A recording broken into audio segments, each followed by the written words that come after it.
ଜୟ ଜଗନ୍ନାଥ ସାଙ୍ଗମାନେ ଶୁଭ ସକାଳ। ଆଉ ଗୋଟେ ନୂଆ ଭିଡ଼ିଓକୁ ୱେଲକମ୍। ତ ମୁଁ ଆମ ଜଗନ୍ନାଥ ମନ୍ଦିରରୁ ଅଛି ତ ମୁଁ ଯାଇଛି ନୂଆ ଜାଗାକୁ। ତ ମୋ ହାତରେ ଆପଣମାନେ ଯେଉଁ କାର୍ଡ଼ ଦେଖୁଛନ୍ତି ସେଇଟା ହେଉଛି ଆମ ଗାଁ କୀର୍ତ୍ତନ କାର୍ଡ଼। ତ ଦେଖନ୍ତୁ ସିଧାସଳଖ ଆପଣ ଦେଖିପାରୁଛନ୍ତି ଆମ ଗାଁ କୀର୍ତ୍ତନ କାର୍ଡ଼।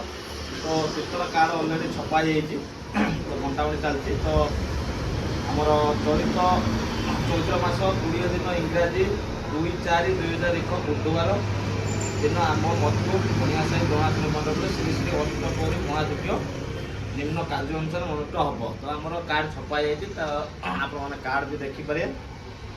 ତାର ଅର୍ଥ ହେଉଛି ଆମର 2 ତାରିଖ 2/4 ବୁଧବାର ଦିନ ଶୁଭ ଦିବସ, 3/4 ଗୁରୁବାର ନାମ ସଂକୀର୍ତ୍ତନ ହରିହାଟ ଓ ପ୍ରସାଦ ସେବନ। ତ ଆପଣମାନଙ୍କୁ ଅନୁରୋଧ ଆପଣମାନେ ଆସିକି 3 ତାରିଖ ଦିନେ ପହଞ୍ଚିବେ ରାତ୍ର 8 ସମୟରେ। ତ ହରିହାଟ ଆଉ ପ୍ରଭୁ କୃପା ଲାଭ ହେବେ। ତ ଭିଡ଼ିଓଟି କରିବାର ଅର୍ଥ ହେଉଛି ମୁଁ କ'ଣ କେମିତି ଆମ ଗାଁରେ ଟେଣ୍ଟ ଫେଣ୍ଟ ହେଉଛି ଆପଣମାନେ ଆଗୁଆ ଜାଣିପାରିବେ କ'ଣ କେମିତି ଆମର ଡେକୋରେସନ୍ ହେଉଛି। ଏଥର ନୂଆ ଟେଣ୍ଟ ଜଣେ ନେଇଛି, ତ ଆପଣ ଦେଖନ୍ତୁ। ତ ଚାଲନ୍ତୁ ଏବେ ଭିଡ଼ିଓ ଷ୍ଟାର୍ଟ କରିବା।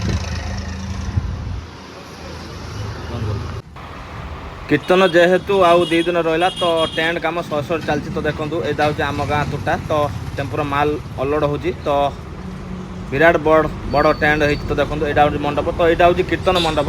ତ ଯାହା ବି ହଉ ମାଲ ଆସି ପହଞ୍ଚି ଯାଇଛି। ତ ଦେଖନ୍ତୁ କିଭଳି ଭାବରେ ଆମର ଏଠି ଟେଣ୍ଟ କାମ ଚାଲିଛି। ତ ବହୁତ ବଡ଼ ଟେଣ୍ଟ ଦେଖନ୍ତୁ, ପାଲ ଅଲରେଡ଼ି ଘେରା ସରିଛି। ଯେହେତୁ ଆମର ଏଥର ନୂଆ ଟେଣ୍ଟ ହେଇଛି ତ ବହୁତ ଭଲ ଲାଗୁଛି ବି ଟେଣ୍ଟଟି। ତ ଦେଖନ୍ତୁ କିଭଳି ଭାବରେ। ତ ଏଇଟା ହେଉଛି ଆମ ମଣ୍ଡପ। ତ ଏଇ ଯେଉଁ ଜାଗା ଦେଖୁଛନ୍ତି ବାଲି ଜାଗା, ତ ଏଇଠି ଆମର କୀର୍ତ୍ତନ ମଣ୍ଡପ ହେବ, ଗାଦି ହେବ। ତ କାମ ଶହେ ଚାଲିଛି। ଦେଖନ୍ତୁ ନେଳିଆ ପାଲ ପଡ଼ିଯାଇଛି। ତ ମଝିରେ ଆମର ଗାଦି ବସିବ। ତ ଚାରିପିଟି ପୂଜା ହେବ, ଏଇ ଜାଗାରେ ହିଁ ବସିବ। ବହୁତ ସୁନ୍ଦର ଲାଗୁଛି। ଏଥର କ'ଣ କେମିତି ଟେଣ୍ଟ ହେବ ଆପଣମାନେ ଦେଖିପାରିବେ ନେକ୍ସଟ ବ୍ଲଗ୍ରେ। ତ ଏଇଟା କ'ଣ କେମିତି ପ୍ରିପାରେସନ୍ ହେବ। ତ ଏଇ ଜାଗାରେ ଯେଉଁ ଘଷି ଶୁଖାଯାଇଛି ଏଇ ଜାଗାରେ ଆମର ଖିଆପିଆ ହେବ। ତ ଏପଟେ ବି ଖିଆପିଆ ହେବ।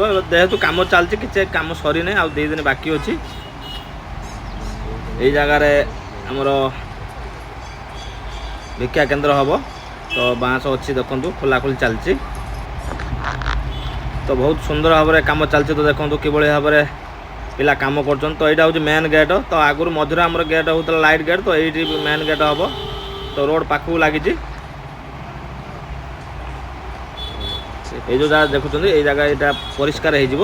ତ ଏସବୁ ବର୍ତ୍ତମାନ ମାନେ ଗାଁ ଲୋକ ଘଷି ଶୁଖେଇଛନ୍ତି। ତ 2 ଦିନ ପରେ ଫାଙ୍କା ହେଇଯିବ।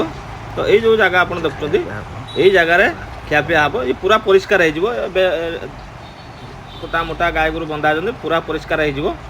ତ ସେପଟ ଆମର ଗାଦି। ତ ତାପରେ ଏଇ ବିଲ୍ଡିଂ ଦେଖିପାରୁଥିବେ ପ୍ରଭୁ ଦାଦାଙ୍କ ଘର ଏଇଟା। ତ ଏଇ ଜାଗାରେ ବି ଖିଆପିଆ ହେବ। ପାଲ ପଡ଼ିନି, ସେଠି ରୋଷେଇ ହେବ। ତ ସିଧା ଲୋକ ଏଇଠି 3 ଲାଇନ୍ ଖାଇବେ। ତ ଏଇ ଯେଉଁ ଜାଗା ଦେଖୁଛନ୍ତି ଏଇଟା ବାଡ଼ି, ଏଇଠି ରୋଷେଇବାସ ହେବ। ମାଲ ଅଲରେଡ଼ି ଆସି ପହଞ୍ଚିଗଲା। ଯେହେତୁ କମ୍ ସମୟ ଭିତରେ ଏମାନେ କାମ କରିବେ। ଦେଖନ୍ତୁ କିଭଳି ଭାବରେ ମାଲ ଆସି ପହଞ୍ଚି ଯାଇଛି। ତ ଲାଇଟ୍ ଫାଇଟ୍ କପଡ଼ା ହାଣ୍ଡି ଆସୁ କ'ଣ ଆଉ ସମୟ ନାହିଁ ହାତରେ।